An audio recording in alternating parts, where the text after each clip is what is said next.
हमारा आज का कॉलम है फ़िरका परस्तों के शर से होशियार by famous writer Khurshid Nadeem. वही हुआ जिसका डर था। फ़िरका परस्तों ने अली ख़ामेनेई शहीद को शिया बनाकर छोड़ा। जिसके मुंह में ज़बान है वो आले सऊद पर तबर्रा कर रहा है, जिसके हाथ में कलम है वो गालियां दे रहा है। एक बार फिर करबला बमुकाबला उम्मत का मुकदमा खड़ा किया जा रहा है। अब ये रियासत पाकिस्तान को भी धमकी देने लगे हैं। इन फ़िरका परस्तों ने वो मौका ज़ाया कर दिया जो वक्त ने उनके लिए मुक़द्दर किया था। मेरे लिए ये गैर मुतवक्के नहीं था। मैंने इसलिए बरवक्त मुतनब्बे किया था कि शायद इनमें कोई रजल रशीद भी हो। इसमें शुबह नहीं कि ऐसे रिजाल मौजूद हैं। उन्होंने खुद को फ़िरका परस्ती के शर से महफूज रखा। गुरूह की क़यादत मगर बदकिस्मती से उन शोला बयानों के हाथ में है जिनका इस वक्त मेंबर पर कब्ज़ा है। वही नुमाइंदा करार पाए हैं और वो जज्बात को मुश्तइल कर रहे हैं। वो ज़बान हाल से गवाही दे रहे हैं कि उनकी वफ़ादारी के मराकज़ पाकिस्तान की सरहदों से बाहर हैं। इस वफ़ादारी की बुनियाद कोई उसूल नहीं, मसलकी असबियत है। उन्होंने पहले गिलगित और स्कर्दू में आग भड़काई, वो अब उसे पूरे मुल्क में फैला देना चाहते हैं। जनाब अली ख़ामेनेई की शहादत ने एक बार फिर हमें मौका दिया था कि हम संभल जाएं और इज्तिमाई मफाद में सोचते हुए खुद को शिया सुन्नी की तकसीम से बुलंद कर लें। मैंने लिखा था कि इनकलाब ईरान के बाद कुदरत ने हमें ये दूसरा मौका दिया है। हमें इस शहादत को अपने लिए रहमत बना लेना चाहिए। हमने उस वक्त ये मौका ज़ाया किया और अब दोबारा यही किया। मैंने ईरान को सुन्नी दुनिया के लिए फसील करार दिया। बाज़ अहबाब ने ख्याल किया कि मैं जज्बात की रौ में बह गया। सदमे की कैफियत में जज्बाती होना गैर फितरी नहीं, लेकिन आज भी मुझे इस राय में तब्दीली की ज़रूरत महसूस नहीं होती कि ईरान दीवार बन सकता है। ये मगर मशरूत है। शर्त यह है कि हम शिया सुन्नी की तकसीम से बुलंद हो जाएं। अगर हम शर्त पूरी करने पर तैयार न हों तो फिर जवाब शर्त की तवक्को नहीं रखी जा सकती। ये हादसा हम पर पहली बार नहीं गुजरा। इस वक्त मैं अपनी गुफ्तगू पाकिस्तान तक महदूद रखना चाहता हूँ, जहाँ अमरीका और इसराइल की मजम्मत में सब यकज़बान हैं, मगर इसके साथ इस वक्त हमारी तरजीह पाकिस्तान की सालिमियत और दाखिली इत्तेहाद है। हमें इनकी हिफाजत करनी है। इत्तेहाद मौजूद है और उसे फ़िरका परस्तों के शर से महफूज रखना है। सुन्नी शिया दोनों अतराफ़ की संजीदा क़यादत को अपनी सफ़ों में मौजूद इन किरदारों पर नज़र रखनी है जिनकी वफ़ादारी के मराकज़ पाकिस्तान से बाहर हैं।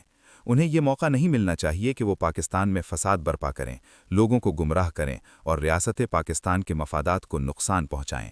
इन लोगों को भी कौमी रियासत की शहरियत और मसलकी वाबस्तगी में फ़र्क को समझना होगा। हर शहरी का अपनी रियासत के साथ एक मुआहदा होता है। वो जिसका पाबंद है, वो उसके मफादात को नुकसान पहुँचा सकता है, न उसके खिलाफ खड़ा हो सकता है। रियासत से वफ़ादारी इस अहद में शामिल है। पाकिस्तान तो खैर एक मुस्लिम अक्सरियती मुल्क है।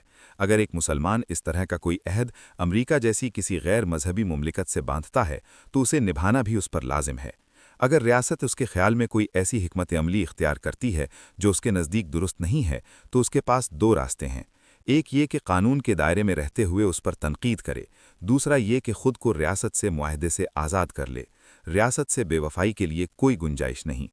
ये बात भी वाज़े रहे कि रियासत जब किसी दूसरे मुल्क के साथ कोई मुआहदा करती है तो शहरी भी उसके पाबंद होते हैं, वो उसकी खिलाफ वर्जी नहीं कर सकते। आज दुनिया की हर रियासत पर कुछ बैनुल-अक़वामी कवानीन की पाबंदी लाजिम है। उनमें से एक पाबंदी ये है कि वो गैर मुल्की सफारत खानों और सफारतकारों की हिफाजत करेगी। किसी शहरी को ये हक़ हासिल नहीं कि वो उनको नुकसान पहुँचाए।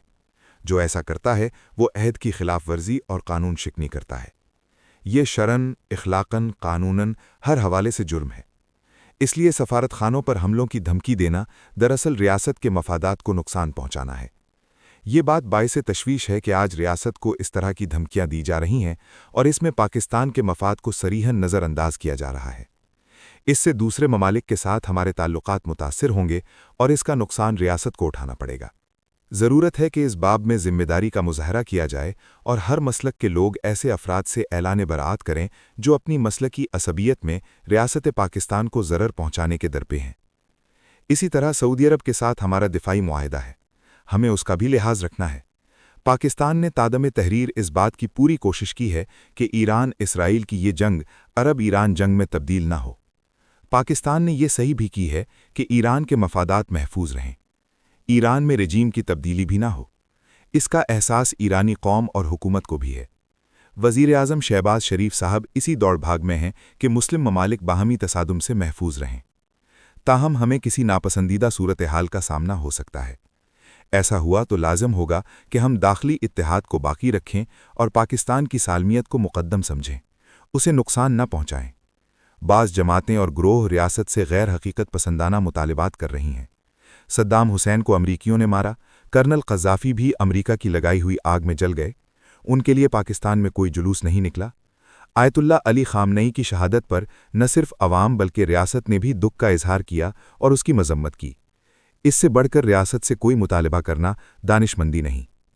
آج پاکستان سفارتی طور پر درست جگہ پر کھڑا ہے۔ بطور قوم ہماری کوشش ہونی چاہیے کہ ہم خود کو مشرق وسطیٰ کی اس آگ سے محفوظ رکھ سکیں۔ اس خطے کو اس آگ سے بچانے کے لیے ہم نے بساط بھر کوشش کر لی۔ ہماری ریاست اور عوام کی اولین ذمہ داری یہ ہے کہ پاکستان محفوظ رہے۔ اس کے لیے ہمیں داخلی سطح پر اتحاد کی ضرورت ہے۔ ہمیں یہاں امن قائم رکھنا ہے۔ اس کے لیے ضروری ہے کہ ہر مسلک کی سنجیدہ قیادت اپنی اپنی صفوں میں ان لوگوں کو تلاش کرے جو ریاست پاکستان کو دھمکی دیتے اور اس نازک موقع پر پاکستان میں فرقہ واریت کو ہوا دے رہے ہیں۔ وہ ان سے اعلان برات کریں۔ ہم یہ غلطی پہلے کر چکے جب مشرق وسطیٰ کی سیاست کو اپنے گھر لے آئے تھے۔ اس سے ہمیں جو نقصان پہنچا آج تک اس کی تلافی نہیں ہو سکی۔